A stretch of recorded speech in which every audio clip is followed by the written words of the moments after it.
President Muhammadu Buhari will on Tuesday, March 22, 2022, inaugurate the newly built international terminal of the Murtala Mohammed Airport, Lagos. The spokesperson of the Federal Airports Authority of Nigeria, FAAN, Mrs. Faithful Hope Ibeze, disclosed this.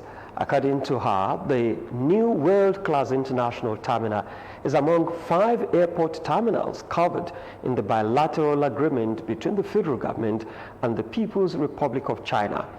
The other 4 airport terminals are Abuja, Port Harcourt, Kano, and Enugu International Airport. She said other terminals in Abuja and Port Harcourt have been completed and commissioned, while the terminal in Kano, though completed, will soon be commissioned. Over 50 women who are wives of clergies in the Anglican Communion Diocese of Ijebu North local government area of Ogun State have been supported with cash, while they also received food items. Wife of the Secretary to the State Government, Mrs. Aderinola Atalabi, while speaking at the church service held at St. Luke's Anglican Church, Oru Ijebu North local government area of the state, said that the gesture was born out of the concern she has for ministers' wives, whom, according to her, did not get the needed attention from the people they lead. Mrs. Talabi said the clergy's wives are always bearing the burdens and challenges of others and did not usually get the commensurate attention and support they needed from the people. She said the roles of the women in the church cannot be undermined as they are critical to the stability of the church. They sustain us in prayers every time they call upon, the congregation call upon the pastors, the wives at odd hours of the day. So we decided to take it upon ourselves to empower them. The Bishop of Ijebu North Anglican Diocese, Right Reverend Solomon Kuponu, in his sermon, said the love that existed between Jonathan and David in the Bible was unique and uncommon, calling on the people to show genuine love to people around them. At the event, the Secretary to the State Government, along with his wife, challenged government officials and political appointees to always support the less privileged in the society. Iyalode of Egbeland and Yorubaland, Chief Mrs. Alaba Lawson, has led some female chiefs and groups to Ibadan, where they paid homage to the new Olubadan of Ibadan, Oba Mahood Olalekan Balogun, as they enjoined the new king to be a supporter of women towards contributing their quota to development in their domains. Bumi Adigun was part of the entourage, and he completes the story. Iwo Road, one of the major areas in Ibadan, Oyo State, has been in the news recently, as this is the home of the 42nd Olubadan of Ibadan land, Oba Mahood Olalekan Balogun, and since he was installed, Ali Iwo has been receiving important dignitaries.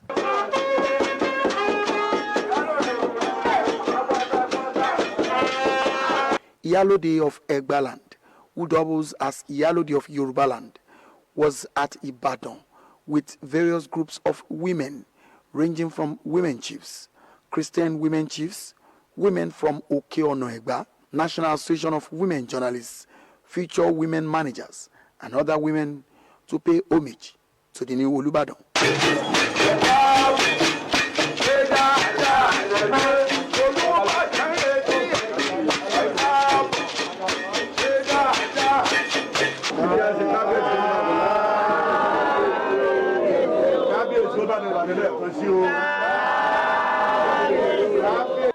Oba Olalekan Ishola Balogun, Olubadan of Ibadan, was on the ground with his traditional chiefs to receive their guests.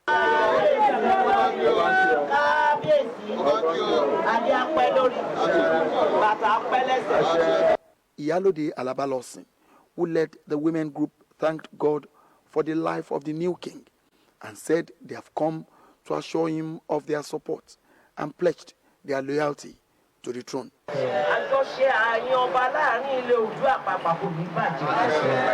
well with you.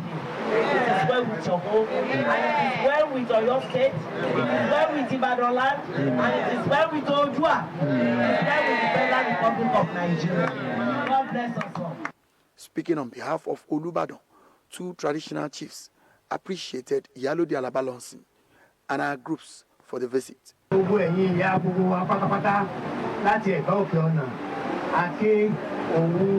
Àti gbogbo ilẹ̀ Yorùbá pátápátá kábíyèsí kí gbogbo yín wọ́n ní ẹṣẹ́ ẹ̀kú àbẹ̀wò gbogbo àdúrà tá a ṣe Olúwa bá múṣẹ o ẹ padà délé láyọ̀ gbogbo èso rere ní àbẹ̀wò yín òun náà ní kí iṣẹ́ pọ̀ sí káwọn ọ̀dọ́ tí wọn ò ríṣẹ́ ṣe kán ríbi lọ. Iyalode Alabalonsin also used the medium to speak on the gender bill after she was being informed by the chairman of Nawoj in Ogun State, taking the opportunity of the presence of Senator Balogun, who represents Oyo South. We have said unto him, and he said he's part and parcel of us, working together with us. And when his junior brother came in, Senator Lekon Balogun, he said he voted for us, and we must make sure that every woman is well represented, and we must ensure that the bill passed through. Oba Olalekan Ishola Mahood Balogun Aliwo Abeokuta II is the 42nd Olubadan of Ibadan land. Bumi Adigun, OGTV News. The level of public compliance to traffic rules is one test of the effectiveness of the regulations and devices, but the adequacy of publicity and level of enforcement falls solely on its enforcement agencies. This was the crux of the sensitization exercise by members of the traffic agencies in Ogun State to motorists in Abeokuta metropolis. Ronke Adeyemi reports. Traffic signs and markings communicate vital information to drivers and pedestrians to follow traffic rules, but it is up to enforcement agencies to make sure these rules are adhered to. This is what prompted the Traffic Compliance and Enforcement Corps and Federal Road Safety Corps, in collaboration with Park and Garages Development Board, to embark on a sensitization program for motorists along Ibarra Roundabout, Shakmo, and Iyanu Mortuary, all in an effort to ensure greater compliance with stop signs, traffic signals, no-turn restrictions, and other traffic rules. Don't drink when driving. So don't obstruct. You have to follow the signs, rules and regulations that are on the road. Yes. Deputy Trace Corps Commandant, Commander Michael Ajayi, expatiates on the impact of familiarity and comprehension of traffic signs and markings for traffic rules compliance. There are people always disobey traffic lights.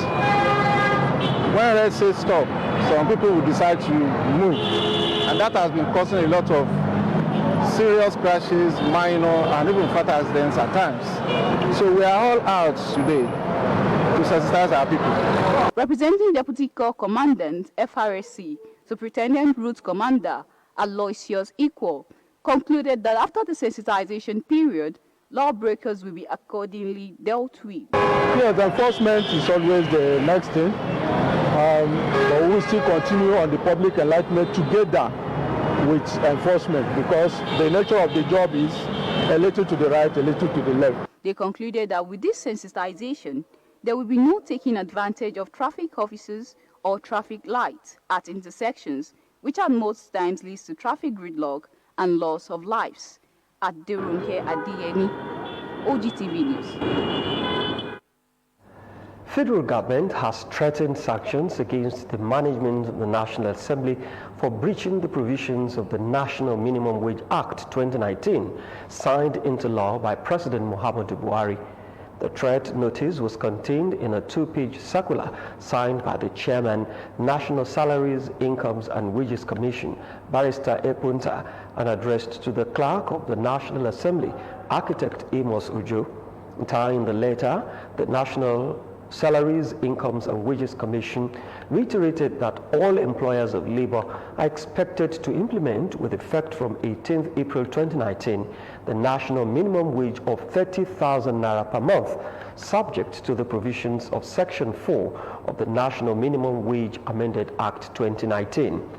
Accordingly, any federal government agency that is yet to implement the national minimum wage and the consequential adjustment arising therefrom in line with the Commission circular that were issued on the 14th of November 2019 should clear with the Commission if they have problems with the implementation.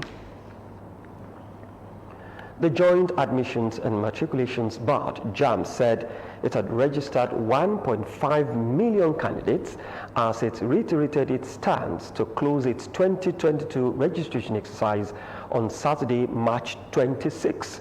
The board made this known in its weekly bulletin from the office of the registrar on Monday in Abuja. JAMB said that the sale of electronic personal identification number for its unified tertiary matriculation examination and direct entry, which commenced on February 19, will end on Saturday and will not attract extension. The board, however, said that it had so far registered exactly 1,512,739 candidates as at Saturday, March 19.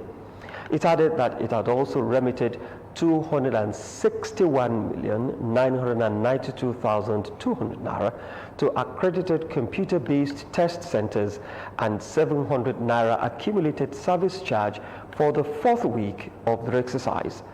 The board had earlier introduced a cashless policy and directed all candidates to pay the 700 naira service charge to the e-pin vendors alongside the 3,500 naira application fees. JAMB said that the cashless policy was introduced to curb the excess of some fraudulent CBT centers which will want to take advantage of hapless candidates. It promised, however, to remit to the centers the accumulated 700 naira service charge on a weekly basis proportional to the number of candidates they registered. And still to come, Nigeria loses 112 people to Lassa fever in 3 months. OGTV Abeokuta. This is the main news broadcast for the day. The current administration in Ogun State has reaffirmed that it will not tolerate illegal mining which degrades the environment across the state. The Senior Special Assistant to the Governor on Environment, Honorable Farouk Akitunde, made the disclosure on Monday when he led Environmental Task Force to a site in Shimawa, Shagamu local government area of the state, where 2 illegal miners were arrested. Sheyi Alao has the rest of the report.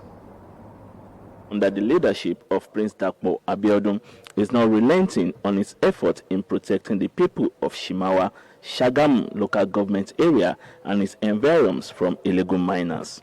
This is according to Senior Special Assistant to the Ogun State Governor on Environment, Honorable Farouk Akintunde, who led the task force to a site in Shimawa where illegal miners were arrested. Because of the grave consequence of illegal mining, the government is doing all what it could do to ensure that we eradicate such activities. And I can tell you this afternoon, we receive a distress call from the peoples of this community, alerting the government of this illegal excavation going on around these premises, and that is why we have decided to storm over here. Honorable Akintunde stated that illegal sand mining activities are prohibited by law, and the Ogun State government will not allow these few individuals because of their economic gains to put the health and well-being of the general populace in danger. The government will not allow any dubious people with dubious character to endanger the environment. Honorable Akintunde also confirmed that the arrested illegal miners will be prosecuted under the law of the land. Well, we have the laws of the land, which accommodates all those activities and actions. Whoever that have been found culpable will have to face the consequences of the law if found culpable. Honorable Akintunde warned illegal miners across the states to either desist from the act or risk facing the wrath of the law. Sheyi Alao, OGTV News. A federal high court in Abuja has sacked 20 members of the Cross River State House of Assembly for defecting to the ruling All Progressives Congress APC. The lawmakers were members of the People's Democratic Party PDP before the defection. The court declared that lawmakers, having abandoned the political party that sponsored them to power, ought to vacate their seats. Justice Taiwo gave the judgment in a suit which was filed by the PDP. He said the action of the 5th to the 25th defendants is feeble and constitutes an attempt to pull wool over the eyes of the court. Justice Taiwo therefore granted all reliefs sought by the PDP, warning politicians to know that power belongs to the citizens. And a federal high court in Abuja on Monday struck out an application by Ebonyi Governor David Umahi and his deputy Kelechi Igwe, seeking to stop the execution of the judgment that removed them from office because of their defection from the People's Democratic Party PDP to the All Progressives Congress APC. The judge, Justice Eyang Eko, struck out the suit following confirmation that a valid appeal had been entered at the Court of Appeal Abuja Division, challenging the verdict that sacked them. After arguments by Umahi and Igwe's lawyers, Chukwuma Nwachukwu Ume SAN, as well as the PDP's lawyer, Chief James Ugwo Onaja SAN, the attention of the court was drawn to the substantive appeal already pending at the Court of Appeal. Umahi therefore appealed for withdrawal of the application to enable his clients focus and concentrate on the substantive appeal. The request was not opposed by the PDP counsel, prompting Justice Eko in a brief ruling to strike out the suit. Justice Eko ordered Governor Umahi and his deputy to shift their legal battle against the judgment that sacked them to the appellate court. A similar decision was invoked in another application for judgment stay by the sacked 16 lawmakers of Ebonyi Assembly. Umahi and his deputy had 2 weeks ago asked the Federal High Court for an order staying the execution of its judgment that ordered their removal from office as governor and deputy governor of the state. In a motion on notice filed by their counsel, the governor and his deputy prayed the court for an order staying the execution of the orders made in the judgment delivered on March 8, 2022, directing the Independent National Electoral Commission INEC to immediately receive from the PDP names of candidates to replace them. The chairman of the Economic and Financial Crimes Commission, EFCC, Abdul Rashid Bawa, has disclosed that former Anambra State Governor Willie Obiano had been granted bail. Obiano, who is also under investigation for 42 billion naira fraud, has been in EFCC custody since Thursday when he was arrested at the Murtala Mohammed International Airport, Lagos State, while attempting to leave for the United States. But speaking to journalists on the sideline of the 5th Annual General Assembly meeting of the Network of National Anti-Corruption Institutions in West Africa in Abuja on Monday, Bawa explained that the commission was waiting for him to perfect his bail.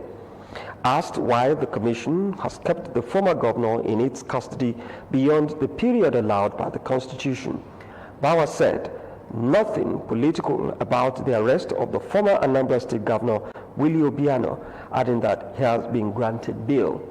The Anti-Graft Commission boss insisted that there was nothing political about Obiano's investigation. A total of 112 persons have died of Lassa fever in Nigeria since the beginning of 2022, out of 3,079 cases recorded nationwide, the Nigeria Center for Disease Control, NCDC, revealed over the weekend. The NCDC, in a report, disclosed that out of the figure, 45 health workers were infected by Lassa fever between January and March till date. 87 local government areas across 23 out of the 36 states have reported the disease so far. The NCDC further noted that the predominant age group so far affected by the disease in Nigeria ranged between 21 and 30 years, the Disease Control Agency stated. Meanwhile, NCDC is distributing medical response supplies to states and treatment centers as part of measures to control the spread of the disease. Information and Culture Minister Lai Mohammed says Nigeria will partner with Living Foundation to host the 2022 World Culture Festival. The minister stated this at an event in Lagos to commemorate this year's International Day of Happiness. The World Culture Festival, which will mark the 40th anniversary of the Earth and Living Foundation, a volunteer humanitarian and education non-governmental organization, is a center that caters for the health, wellness, and alternative medicine to natural measures to ease stress and its associated challenges. As we can see from the video, it actually offers a stress elimination and self-development programs based on breathing techniques, meditation, and yoga. He expressed delight that the 90% of the patrons of Happiness Center are Nigerians seeking to harness the efficacy of alternative medicine. Where residents seem to be in a perpetual state of activity. Like we've been told today, what causes stress is when you have too many things to do within a very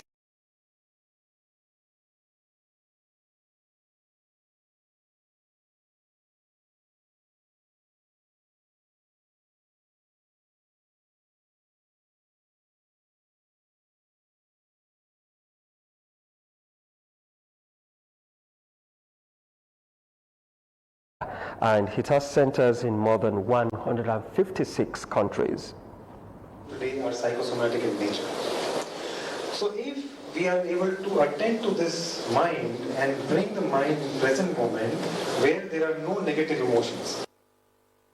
Gurudev, in a virtual message to the occasion, said the foundation is out to promote relaxation of the mind and healthy diet to really make Nigeria the true happiness place on earth.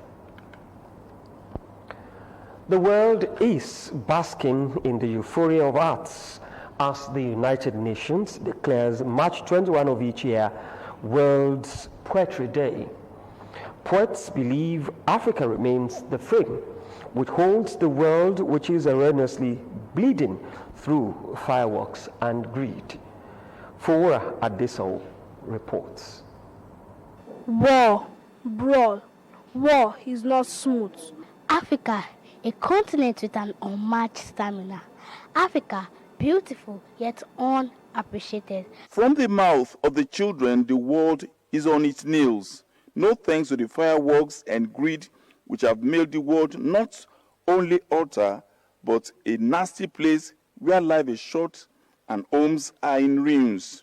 Poets use symbols and imagery. It may not be direct, right? Okay, if I say, instead of saying this man is beautiful, I can say, oh, come and see the work of nature as God, prepared her in it. So the twisting, the symbol, the imageries are just to explain, to bring out the poetic part of it and to make it interest, to make it sound well. Music is another vehicle by which poems can be conveyed. Poetry is a wonderful field of writing that the poet has what you call the poetic license. The solution to the world peace are in the books, but few eyes glare the shelves which appear dusty and aged. The snag is that if you want to write reality, especially in your poems, you know you need to step on some toes. So it's just the galvanization of the effort. Whatever we have as poets, from my brain, we put them in books for them to read on the shelves everywhere. Right, very soon you see how people, they come with their poems, with their books, on display. For people to pick, read, and get the message. Every mortal is a poet, inasmuch as the love for rhymes are loved irrespective of the status. Olómi, onítèmi, ọ̀rẹ́ mi, olólùfẹ́. wọ́n ṣapákí pé wúrẹ́ ń rojú bí ó polówó ẹ̀ ní kò tiẹ̀ yé mi pé yá o bó bá yà ẹ̀mí àríran o ẹni tí ìrà lómi àsán. Woman don suffer lọ́wọ́ everybody suffer forever amen enjoy forever. Nigeria has made a lot to the world of poetry with the contributions of Professor Wole Soyinka, Chinua Achebe, and a whole lot of Nigerian musicians, including Fela Anikulapo Kuti and Ayinla Omowura, as well as Dan Maraya Jos. Poetry appeals to emotions, but not everyone is deep enough to know the deepness of the poem. Adefowora Adesanwo, OGTV News. The Edo State government says it is yet to ban open grazing in any part of the state, as such an action is still a work in progress. Secretary to the state government, Osarodian Oge, gave the clarification in a statement on Monday in Benin City, the state capital. He explained that members of the State House of Assembly have yet to conclude legislation on the bill seeking to criminalize open grazing. As such, the bill has not become law, while concerned individuals and groups can go ahead to make their contributions before it is passed by the lawmakers. The state's anti-open grazing bill is still undergoing legislation at the Edo State House of Assembly and has not been passed into law. Neither is it a state policy, Ogie said in the statement. The SSG called on those who have reservations about any section of the bill to channel their grievances in lawful ways and make their contributions. According to him, the legislation process comprises of a comprehensive assessment of the bill before its passage, and there is need to resort to actions that can lead to the breakdown of law and order. The lawmaking process is one that involves a comprehensive assessment of the bill before it is passed, and it is refreshing that the conversation of the bill is generating public interest, but this must not degenerate to civil disturbances capable of being hijacked by unscrupulous elements, Ogie warned. The Kaduna State government has imposed a 24-hour curfew on Kaura and Jama local government areas of the state. This comes hours after bandits attacked Kagoro Shindam in Kaura local government area, killing at least 13 villagers, while several properties were destroyed. Mr. Samuel Arua, the Commissioner for Internal Security and Home Affairs, announced this in a statement on Monday. The Commissioner condemned the violence and all acts of lawlessness that occurred in the area, saying the government has given the security agencies full authorization to enforce the curfew. They called on residents in the affected local government areas to cooperate with the security agencies in a bid to restore peace and uphold law and order in the areas. Arwa also assured them that the government was monitoring the situation closely, stressing the need to avoid actions that could lead to a breakdown of law and order. Next is the business news. Do join us after the break.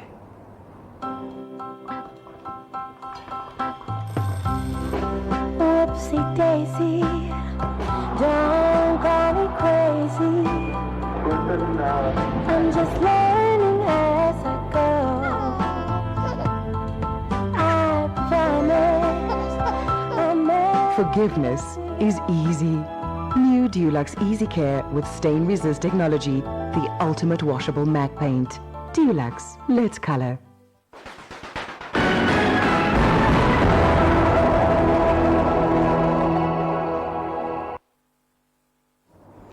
Welcome to the business segment of the news.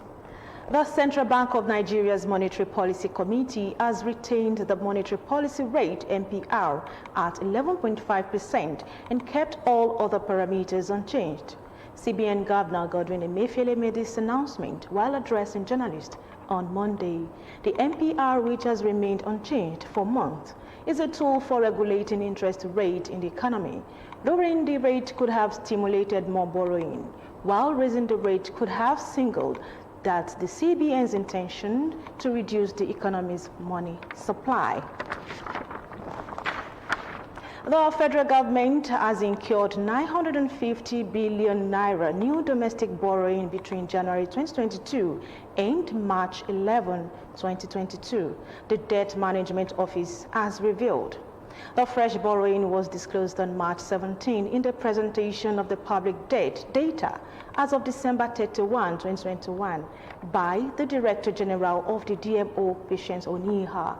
In the document, Oniha disclosed that the federal government was considering all options to raise funds externally.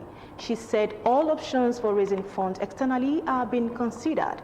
These include funding from multilateral and bilateral sources, the international capital market, and the $3.35 billion special drawing right allocated by the International Monetary Fund to the Central Bank of Nigeria.